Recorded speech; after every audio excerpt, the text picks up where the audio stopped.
Oh, good evening and welcome to our live stream. Saturday, September 6th. Hope you're having a nice, cool fall day.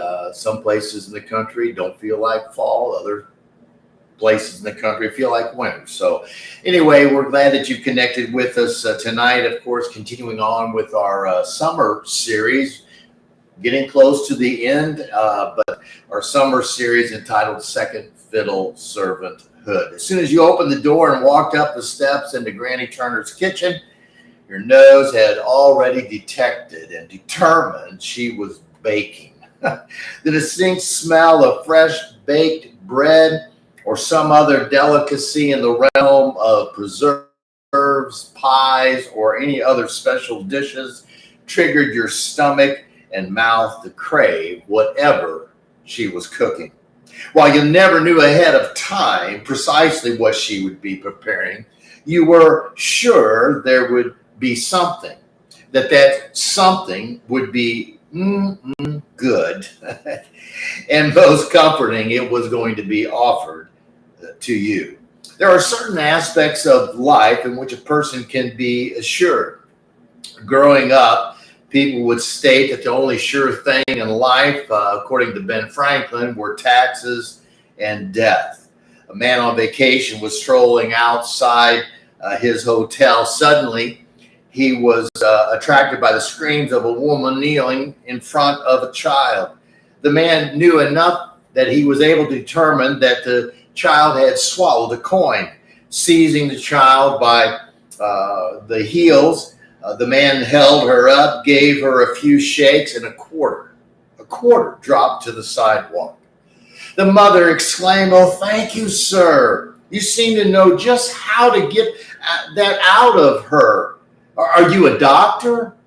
No, ma'am, replied the gentleman. I'm with the Internal Revenue Service.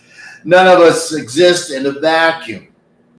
We don't live in utopia. If you were in Texas, I would say that utopia is just west of San Antonio, about 80 miles. My brother brought to the farm two rescue dogs many years ago, a beagle named Troubles and a cute little sable mutt he called Problems. Of course, troubles and problems existed around our house, primarily through the beagle, the antics of the beagle. The story is told of two men riding a tandem bicycle up a steep hill. After much effort, they finally made it to the top of the hill. The front rider said, "Man, that was a tough ride." To which the second rider replied, "Sure was, and if I hadn't kept the brake on, we might have slipped backwards." You see, there's problems and troubles all around. No matter how spiritual you are, regardless of how strong your intent, desire is to serve God, you're still going to encounter troubles in your pursuit. They are inevitable, they are unavoidable because of two factors. Number one, Satan wants to discourage you and ultimately destroy your faith. And number two, because God wants to develop through trials, develop your character and deepen your faith. Troubles are inevitable. So let's turn tonight to 1 Samuel chapter 20, looking this evening verses 30 through verse 34 as we discover the troubles which arose in Jonathan's life, and more importantly, how he was able to handle those troubles associated with being a second fiddle servant. Look at verse 30. It begins with a simple phrase, but packed with a lot of thought and meaning. Then Saul's, and you instantly know that the catalyst in what was about to take place was Saul. Saul had this anger. He had this fierceness, this ferociousness about him that literally in the translations said blazed up against Jonathan. Now you wonder how Saul could be so fired up in a negative way about his son Jonathan. but he was because of certain factors. And what were those factors? Jonathan was the target or the outlet for Saul's anger because Saul perceived that Jonathan was defiant. You'll remember that Saul had issued a command for his entourage to go and kill David.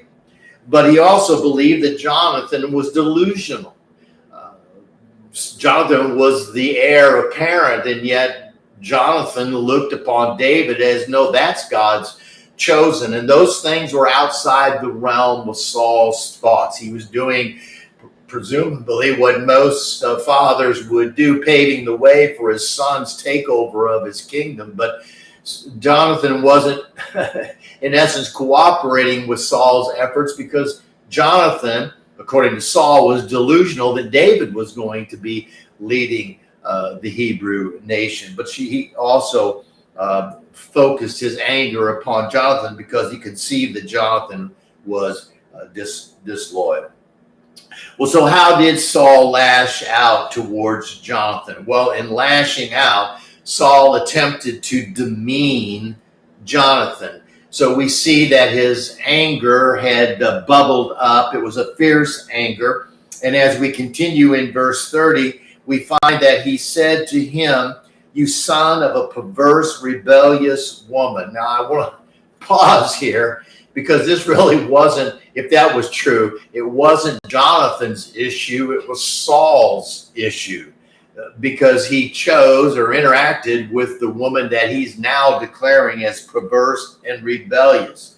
But he was trying to demean Jonathan. And so he says toward him that you are the byproduct of a perverse and rebellious woman. And he goes on, do I not know that you are choosing?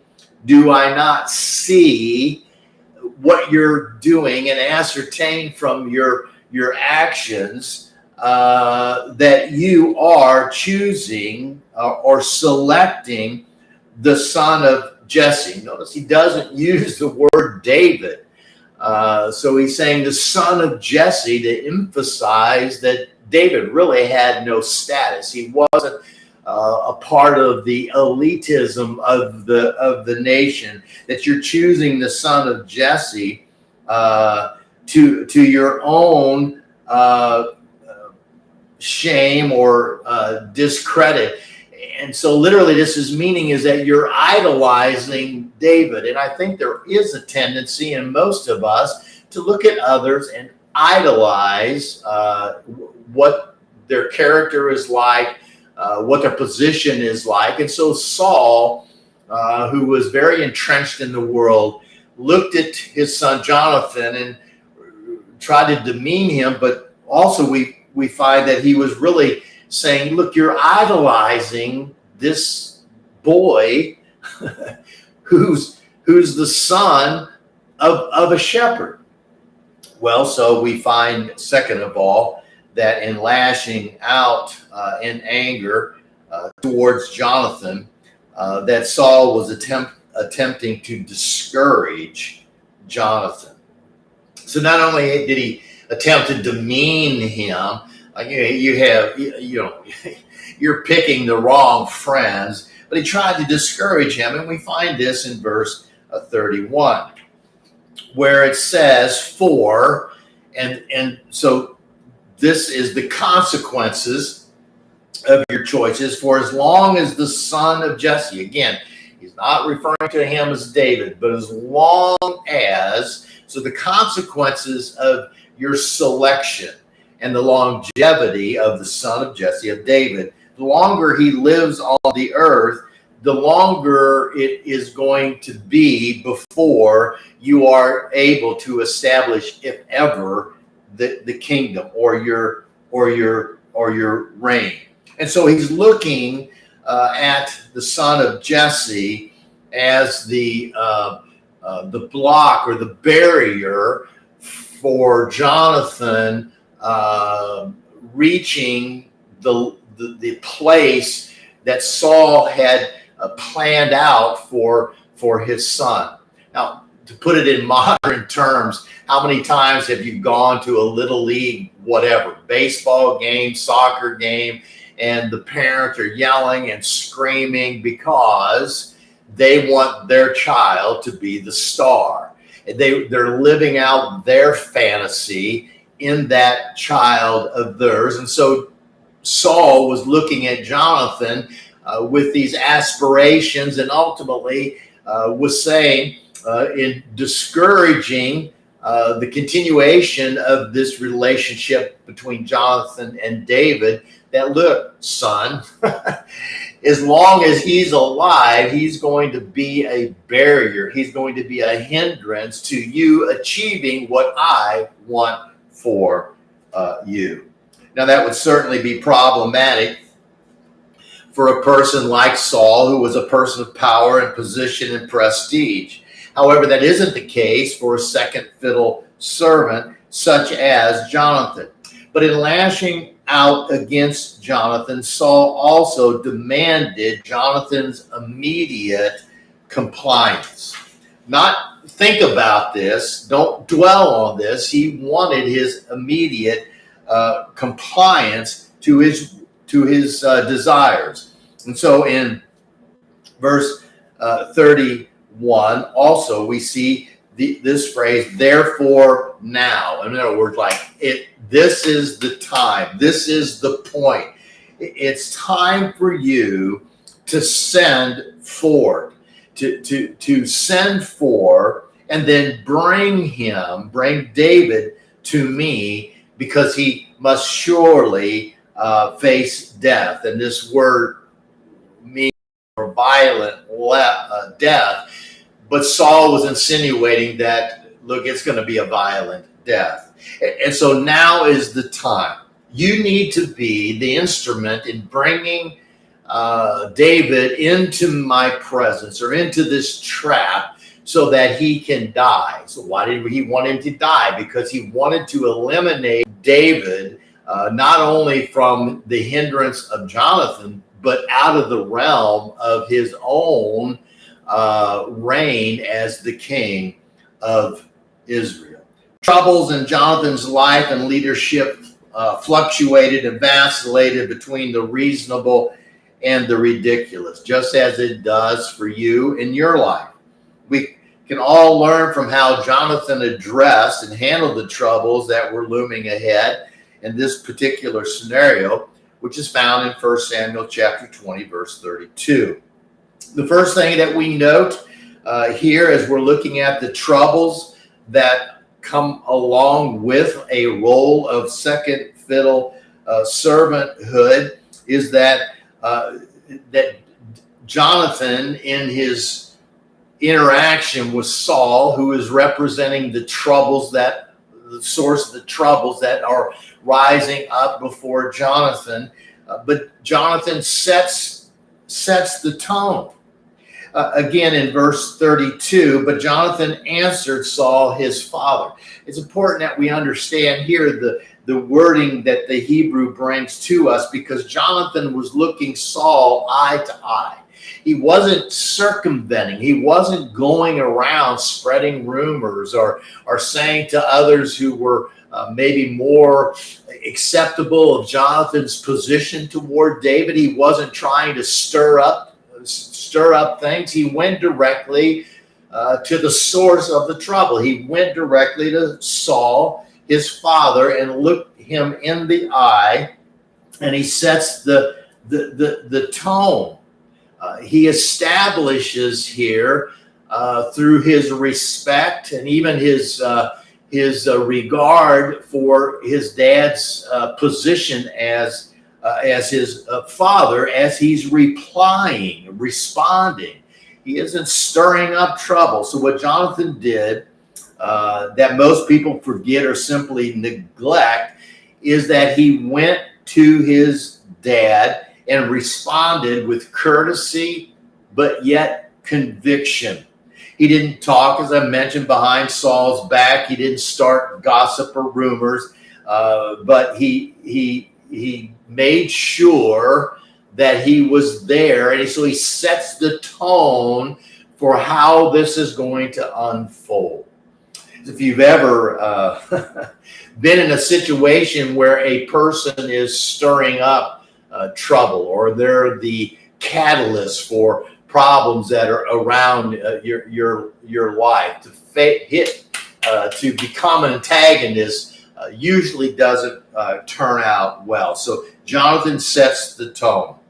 The second thing we note is Jonathan is dealing with or handling, addressing and handling the troubles that are coming before him, that he states his position. He states his position. In verse 32, he says to him, why should David be put to death? In other words, he's insinuating, Jonathan is insinuating that he just doesn't get it. He doesn't understand why David has to die. There's other options. Why don't you just send him away? Why don't you just dismiss him? Why don't you just let him go back to his previous line of work? Why are you so intent on putting him to death? Jonathan didn't become an antagonist by telling Saul that he was wrong, or by showering Saul with a barrage of words indicating how nobody agreed with him and everybody disliked him. Jonathan stayed on point and focused on merely presenting his viewpoint in a concise and clear manner by which Saul could understand, and more importantly, consider what Saul himself was doing. And so Jonathan sets the tone, but he also states his position. Thirdly, he signaled his perspective. So in handling the troubles that were before him, he set the tone. As he faced the source of those problems, he stated his position, but he also signals his perspective. And he does that also in verse 32, when he asked, his dad asked Saul, what has David done?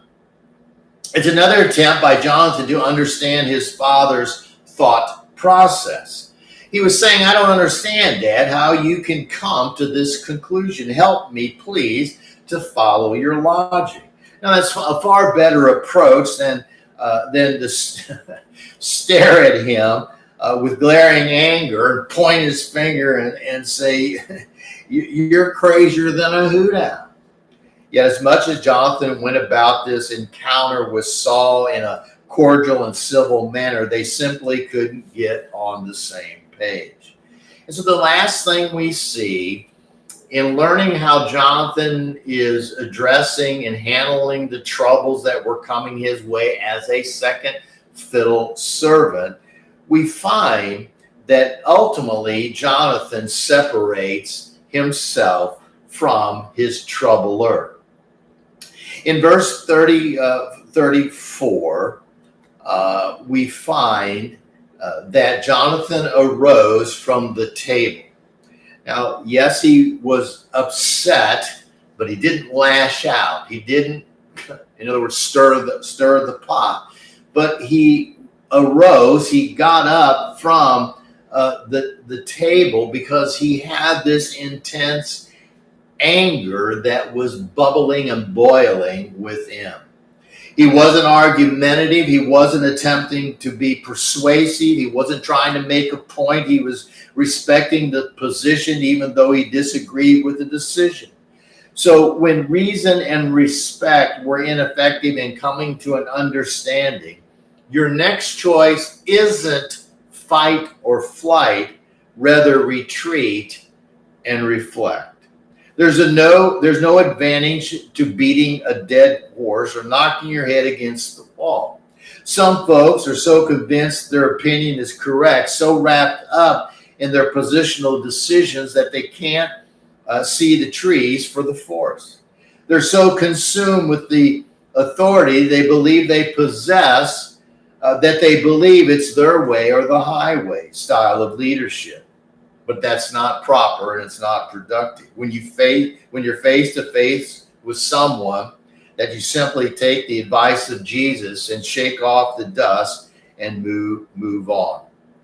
And so the last part of verse 34, Jonathan, he's not going to get there. He recognizes that we're not going to see eye to eye. It's disturbing. It's disrupting. And so he just gets up, for he was grieved. So the reason he is getting up, the reason he is leaving, is because he was grieved. He was worrying about his friend.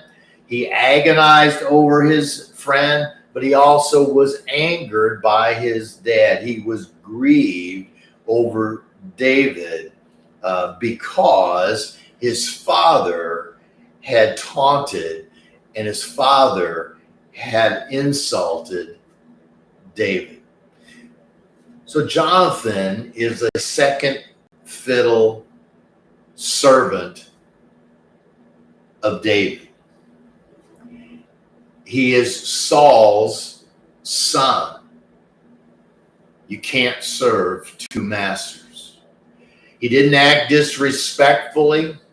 He wasn't defiant, but he was very consistent in his loyalty to David. So some would look at this account and think, well, Jonathan lost. Others would argue that he should have pushed the issue and had it out with Saul. Maybe even overthrow Saul's kingdom position. But is that really what God wanted from Jonathan?